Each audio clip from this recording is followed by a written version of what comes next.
Amis futurs rentiers, amis futurs rentières, bonjour et bienvenue sur cette chaîne qui a vocation à te rendre libre financièrement. Aujourd'hui, je vais t'expliquer comment je sélectionne mes futurs investissements immobiliers. Mais avant toute chose, Magnéto, Serge.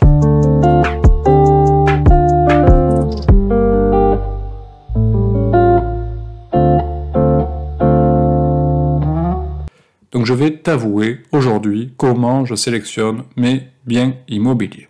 Donc je vais te filer, si tu veux, ma to-do list perso, mais attention, un petit point particulier, c'est que c'est ma manière à moi d'investir. N'oublie pas qu'il y a mille et une manières d'investir, de s'enrichir grâce à l'immobilier. Donc là, je te partage ma méthode, puisque c'est la méthode où j'ai de l'expérience là-dedans.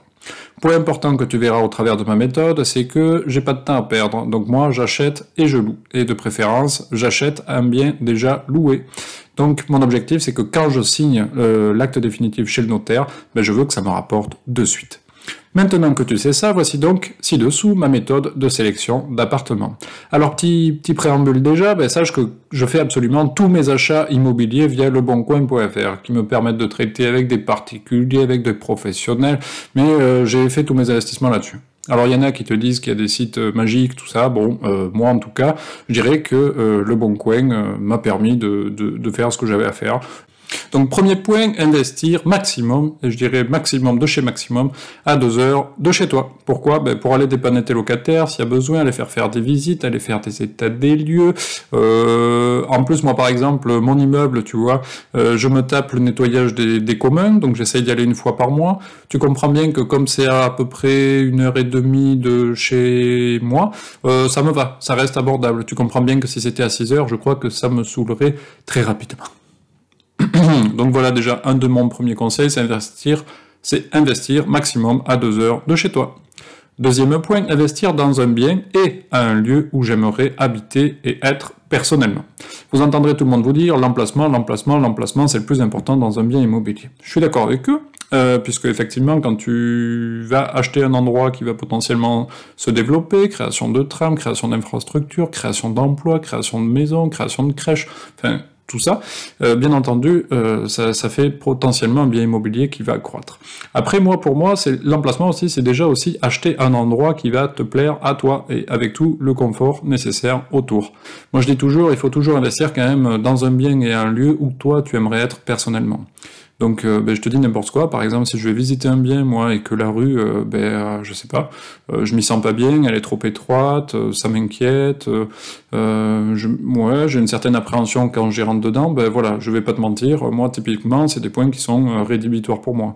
Parce qu'en général, je vous avouerai que votre ressenti, c'est souvent le ressenti qui sera partagé par vos futurs locataires. Donc, voilà. Je dirais que je l'applique pour l'endroit, mais je l'applique également pour l'appart ou l'immeuble que je souhaite acheter. En gros, il faut que le lieu et le bien, ça soit exactement des trucs que moi j'aurais potentiellement pu louer, soit dans ma jeunesse, soit après. Voilà. Donc point 2, investir dans un bien et un lieu où j'aimerais être. Point 3, investir dans un bien et un lieu, bien entendu, avec du potentiel locatif. Parce que si tu achètes un bien et qu'il n'y a plus de locataires, comment te dire? Ça fait chier, quoi. Alors là, clairement, c'est pas très propre ce que je fais, pour me rassurer, je publie tout simplement une fausse annonce directement sur leboncoin.fr. Et je vois si j'ai rapidement des touches ou pas. Je dirais que je fais ça pendant, 3-4 jours. Si au bout de 3-4 jours j'ai eu personne, comment te dire, le bien, je pense que le gars il va pouvoir se le garder, parce que c'est vraiment un mauvais signe, quoi. Ça me permet de prendre une première température locative sur le secteur, et surtout de voir les profils qui sont attirés. Voilà. Ça permet voilà, de s'assurer qu'en gros, demain, si t'as plus de locataire, tu arriveras quand même à le relouer. Donc je trouve que c'est pas mal. Et c'est d'autant plus pas mal quand tu connais pas du tout le coin dans lequel tu vas investir, ce qui peut arriver aux alentours des 2 heures de chez toi, tu connais pas tout non plus. Donc voilà, quand tu connais pas le coin ou que tu as un petit peu d'appréhension, je t'invite vraiment à le faire. C'est vraiment rassurant, ou au contraire, ça va t'inciter à l'acheter ou te désinciter à l'acheter, tout simplement. Petit point, dans mon faux profil Le Bon Coin, je m'appelle Michel, donc je tenais quand même à passer un bonjour à tous les Michel qui nous écoutent. Quatrième point, investir dans un bien en état. J'ai pas de compétences en bricolage, je t'avouerai même que ça me fait chier, et donc en plus, comme tu as compris, je souhaite un bien qui me rapporte de suite. Donc, quand je vais visiter un bien, pour moi, il faut qu'il soit louable de suite. C'est-à-dire que je puisse m'imaginer, moi, personnellement, avec ma femme, de suite. Donc il y a l'aspect visible de l'iceberg, hein, donc l'état général du bien, mais il y a aussi l'aspect invisible de l'iceberg, comme par exemple l'électricité, l'isolation, etc., tout ça. Donc ce qui est pas mal maintenant, c'est que quand tu signes un bien, tu fais des diagnostics électriques, d'isolation, etc. Les diagnostics électriques, notamment, ben, ça c'est intéressant pour pouvoir voir s'il y a du boulot derrière. Donc moi, par exemple, je prends les diagnostics électriques et je regarde s'il y a des trucs à changer. Très clairement, s'il y a beaucoup de trucs à changer, je refuse. Voilà, c'est un bien que je n'achèterai pas. Isolation, pareil, et isolation, je dirais, c'est de plus en plus important, puisque l'État français a mis en place un certain niveau, à partir duquel, dans les années à venir, en tout cas, tu ne pourras plus louer si le niveau d'isolation est trop faible. Donc voilà, ça je dirais qu'il faut y être particulièrement attentif si tu veux faire comme moi, c'est-à-dire acheter pour louer. Parce que là, si ton niveau d'isolation est trop faible, tu pourras acheter, mais tu pourras pas louer derrière. Donc, comme on a dit, c'est un petit peu comme le potentiel locatif. Hein. Si tu as un bien que tu n'arrives pas à le louer, eh bien, tu es dans la merde. Donc, investir dans un bien en état, et pas en état que le visible, aussi l'invisible. Point 5, investir dans un bien disposant déjà d'un locataire. Comme je t'ai dit, pas de temps à perdre. Donc une fois que c'est signé chez un notaire, moi je veux récupérer le loyer de suite. Et je t'avouerai que ça c'est quand même plutôt confortable. Rien que quand je signe le papier chez le notaire, tu vois, j'ai presque le sourire aux lèvres, je suis content. Outre ce point-là, moi, il y a un truc qui me rassure aussi, c'est que quand je signe le papier chez le notaire, ou quand je fais mes calculs de rentabilité, il y a déjà un locataire en place avec un loyer qui tombe. Et bien, ce loyer qui tombe, ça me permet quand même une sacrée base pour mon calcul de rentabilité. Et ça, c'est important, tu vois, de faire un calcul de rentabilité avant d'aller visiter un bien. Donc pour toi, c'est très intéressant, mais également très rassurant pour la banque. Si tu lui dis que tu perçois, comme mon premier achat immobilier, un loyer de 380 € par mois et que eux, ils vont te filer une échéance à 208 € par mois, bon, ben là, le banquier se dit, bon, ça va. Grosso modo, là, dès qu'il aura signé le bien, normalement, il ne devrait pas y avoir de soucis pour pouvoir rembourser les échéances. Donc ça, c'est très intéressant. Après, faut quand même minimiser les risques quand il y a un locataire en place, hein, donc on en reparlera sur la vidéo exprès pour ça, mais un des points à demander pour moi en cas de présence d'un locataire, c'est notamment le contrat de bail, pour voir que ça correspond à ce que tu veux, qu'il n'y a pas des clauses un petit peu particulières, etc. Et surtout également que le propriétaire, il te justifie qu'il a bien reçu les 3 derniers loyers, tu vois. Donc ça, ils me font en général un extrait de leur compte, ils me montrent qu'ils ont bien reçu le loyer du locataire. Voilà, cela ne m'est jamais arrivé, mais en fait, à mes débuts, j'ai regardé bien entendu un petit peu tous les sites, hein, pour pas faire de conneries, et j'ai vu des investissements où le nouvel acquéreur, il avait eu la chance de récupérer un bien immobilier, mais également un mauvais payeur. Je dirais, là, franchement, le vendeur, il a fait un très très bon coup, hein. Quel salaud.